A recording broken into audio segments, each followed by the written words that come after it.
उस रात जंगल पर बारिश कुछ अलग ही अंदाज में बरस रही थी। काले बादल पेड़ों के ऊपर छुप गए थे और तेज हवा के साथ बिजली बार बार चमक रही थी।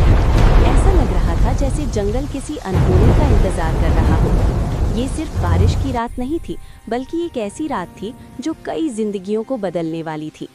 इस घनी जंगल का मुखिया था गज्जू हाथी। गज्जू बहुत शक्तिशाली होने के साथ साथ दयालु और समझदार भी था। वो कभी अपनी ताकत का गलत इस्तेमाल नहीं करता था।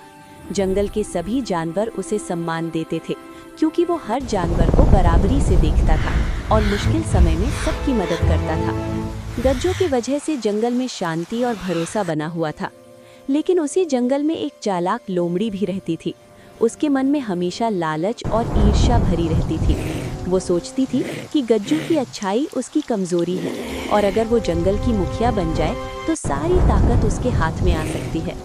धीरे धीरे उसके मन में गज्जू को रास्ते से हटाने की बुरी योजना बनने लगी। बारिश की उसी अंधेरी रात लोमड़ी ने एक काले कौवे को अपनी बातों में फंसा लिया।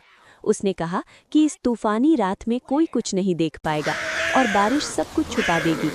कौवा पहले डर गया, लेकिन लालच ने उसके डर पर काबू पा लिया और वो लोमड़ी के साथ मिल गया। उसी रात गज्जू हाथी जंगल के किनारे शांति से चल रहा था। अचानक ऊपर से एक भारी चट्टान खिसककर नीचे गिर पड़ी। बारिश और बिजली के शोर में किसी को कुछ समझ में नहीं आया। कुछ ही पलों में जंगल ने अपना मुखिया खो दिया। गज्जू हाथी हमेशा के लिए शांत हो गया। अगली सुबह जंगल में शोक छा गया। सभी जानवर दुखी थे और उन्हें समझ नहीं आ रहा था कि अब क्या होगा। इसी मौके का फायदा उठाकर चालाक लोमड़ी ने झूठा दुख दिखाया और खुद को जंगल की नई मुखिया बना लिया। मीठी बातों और झूठे वादों से उसने कुछ जानवरों को अपने पक्ष में कर लिया। लोमड़ी के शासन में जंगल की हालत बिगड़ने लगी। खाने पर पहरे बैठा दिए गए, कमजोर जानवरों पर अत्याचार होने लगे और हर तरफ डर का माहौल बन गया। तभी काले कौवे का मन बेचैन होने लगा। हर बारिश की बूंद उसे उस अंधेरी रात की याद दिलाती थी। उसका ज़मीर उसे चैन नहीं लेने दे रहा था। आखिरकार एक और बरसाती रात को कौवे ने सभी जानवरों के सामने सच बता दिया। उसने अपनी गलती मान ली और सारी साजिश उजागर कर दी।